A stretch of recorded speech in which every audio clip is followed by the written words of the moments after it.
वो कहते हैं ना, कर्महीन सागर गए, जहाँ रतन को ढेर, कर छुअत घोंगा भय, यही कर्म को फेर। आखिरकार चीन का कंट्रोल से बाहर हुआ रॉकेट गिरा। जानेंगे धरती के किस हिस्से में गिरा। तो वहीं चीन का एक ऐसा डॉक्यूमेंट यानी कि दस्तावेज लीक हो गया है जिसने दुनिया भर में सनसनी फैला दी है इस महामारी को लेकर। इसके बाद भारत के लिए अमेरिका की तरफ से लॉयड ऑस्टिन ने खुद कस ली है कमर। जानेंगे क्या है मामला। अमेरिकी रक्षा विभाग पेंटागन ने कुछ दिन पहले ही चीन के जिस लॉन्ग मार्च 5V रॉकेट के धरती से टकराने की चेतावनी दी थी वो आखिरकार हिंद महासागर में आ गिरा है। चीनी मीडिया के मुताबिक यह भारत के दक्षिण पूर्व में श्रीलंका और मालदीव के आसपास कहीं पानी में गिरा है। अमेरिकी स्पेस फोर्स की डेटा के मुताबिक यह 18,000 मील प्रति घंटा की रफ्तार से धरती की तरफ बढ़ रहा था, जिस कारण वह कहां लैंड करेगा इसके लिए पुष्टि नहीं की जा सकी थी। फिलहाल इसके गिरने से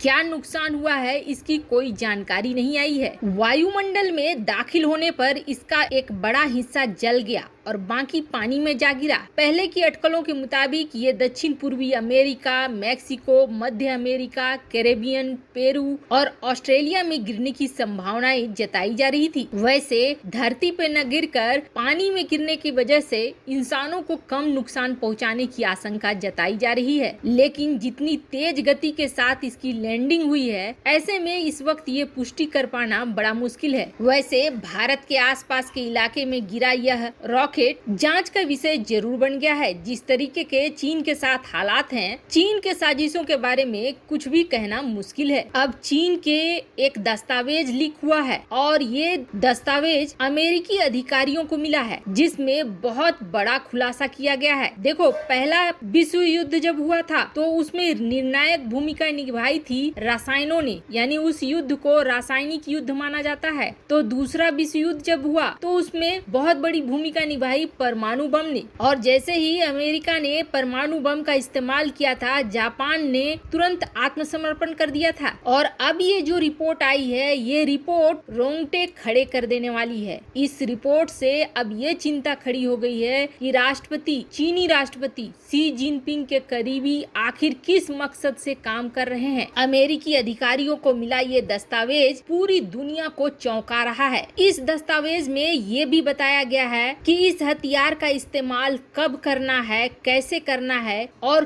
कब यह जोरदार असर करेगी। अभी जो कुछ दुनिया में घटित हो रहा है, क्या इसके लिए 6 साल पहले प्लान कर लिया था चीन ने। इस महामारी के करीब 1.5 साल हो गए हैं, लेकिन इसके बाद भी ये विकराल होती जा रही है। अभी तक ये पता नहीं चला है कि ये कहां से आया। जब सबसे पहले चीन में ये शुरू हुआ और उस पर आरोप लगा तो उसने इस बात का खंडन कर दिया, लेकिन 6 साल पुराने इस डॉक्यूमेंट के मुताबिक चीनी वैज्ञानिक ने मिलकर इस वायरस को एक जैव हथियार के तौर पर तैयार किया है। और अमेरिकी अधिकारियों को मिले इस दस्तावेज में ये कहा गया है कि 6 साल से जैव और जेनेटिक हथियार तैयार करने की कोशिश कर रहा था चीन। अमेरिकी विदेश मंत्रालय को मिले दस्तावेज में दावा किया गया है कि ऐसे युद्ध में जीत के लिए जैव हथियार अहम होंगे। इसमें इनके इस्तेमाल का सही समय भी बताया गया है और इस पर यह भी बताया गया है कि ये कैसे असर करेगा। इसमें छपी रिपोर्ट में ये बताया जा रहा है कि चीनी वैज्ञानिकों ने एक पूरे प्लान तरीके से कैसे तीसरा विश्व युद्ध जीतना है और कैसे तीसरे विश्व युद्ध में जैव हथियार के रूप में इसका इस्तेमाल करना है, इसके बारे में कहा है। कहा जा रहा है कि इस हाई रिस्क वाले लैब में चीन के करीब 18 वैज्ञानिक काम कर रहे थे और इस डॉक्यूमेंट में लेखक ये कहता है कि तीसरा विश्व युद्ध जो होगा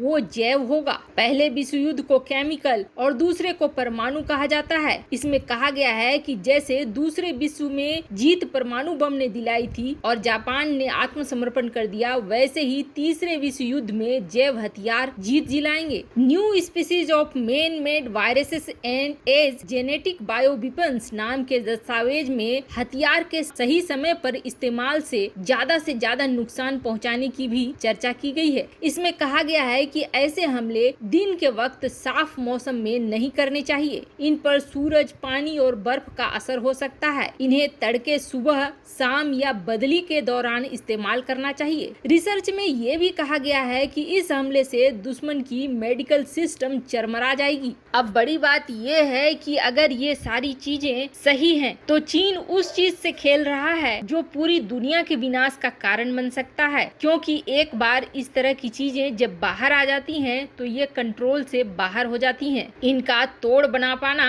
आसान नहीं होता है। जिस तरीके से ये अपने रूप को बदलते हैं, म्यूटेंट्स होते हैं, ऐसे में कल की डेट में ये क्या बन जाएंगे कहना मुश्किल होगा। पर इतना जरूर है कि हाल ही में ब्राजील के राष्ट्रपति ने भी इस तरफ इशारा किया था कि आखिर एक ही देश की जीडीपी क्यों बढ़ रही है। ये पूरा एक सोचा समझा युद्ध है जिसके बीच में हम फंसे हुए हैं। वहीं दूसरी तरफ भारत में बिगड़ते हुए हालात और इस दस्तावेज के बाद अब खुद अमेरिकी रक्षा मंत्री लॉयड ऑस्टिन ने इस कमान को अपने हाथ में संभाल लिया है, जिसमें भारत के साथ पार्टनरशिप करके भारत को इस संकट से उबारने की बात हो रही है। और सिर्फ इतना ही नहीं, अमेरिका अब क्वाड के और देशों के साथ मिलकर भारत को इस स्थिति से निकालने के लिए बड़ा कदम उठाने की बात कह रहा है। अमेरिका के रक्षा मंत्री लॉयड ऑस्टिन ने यह बताया कि अमेरिका की तरफ से 4 सबसे बड़े एयरक्राफ्ट को लगाया गया है जो भारत के लिए मेडिकल सप्लाई लेकर पहुंच रहे हैं। उन्होंने प्रेस वार्ता में संबोधित करते हुए ये चीज कही कि भारत के लिए अमेरिकी एयरफोर्स के C-5M सुपर गैलेक्सी और C-17 ग्लोब मास्टर थर्ड को लगा दिया गया है ताकि many tons critical supply Bharat को पहुंचाया जा सके। उन्होंने आगे ये कहा कि हमने एक टीम वर्क के लिए कई लेवल बनाए हैं ताकि हमारे जितने पार्टनर हैं, सहयोगी हैं, उनको हमारी मदद मिल सके और सुरक्षा भी मिल सके। भारत सहित क्वाड के जितने भी हमारे सहयोगी हैं, हम आपस में एक बड़े चैनल की व्यवस्था कर रहे हैं ताकि इस तरह के चैलेंजेस को सीधे सीधे निपटा जा सके। उन्होंने आगे ये भी कहा कि हम एक ग्लोबल फोर्स भी बना रहे हैं जो हिंद महासागर से लेकर इस तरह की जो भी चुनौतियां सामने आ रही हैं, जो कुछ चीन की तरफ से आ रही हैं, कुछ महामारी के रूप में आ रही हैं और कुछ साइबर हमले के रूप में आ रही है, इन सब का सामना करने के लिए हम लोग साथ मिलकर इस क्षेत्र में आगे बढ़ेंगे और इसे रोकेंगे। वैसे आपको बता दें, लॉयड ऑस्टिन भारत आ चुके हैं और भारत आने के बाद प्रधानमंत्री मोदी सहित रक्षा मंत्री राजनाथ सिंह से भी मिल चुके हैं, जिसके बाद दोनों देशों के बीच पार्टनरशिप की मुहिम ज्यादा तेज हुई थी। वैसे आपको क्या लगता है, अमेरिकी अधिकारियों द्वारा जारी किया गया यह डॉक्यूमेंट क्या सचमुच सही है? कमेंट कर अपनी राय जरूर बताएं। जल्द मिलते हैं अगले वीडियो में नई खबर के साथ।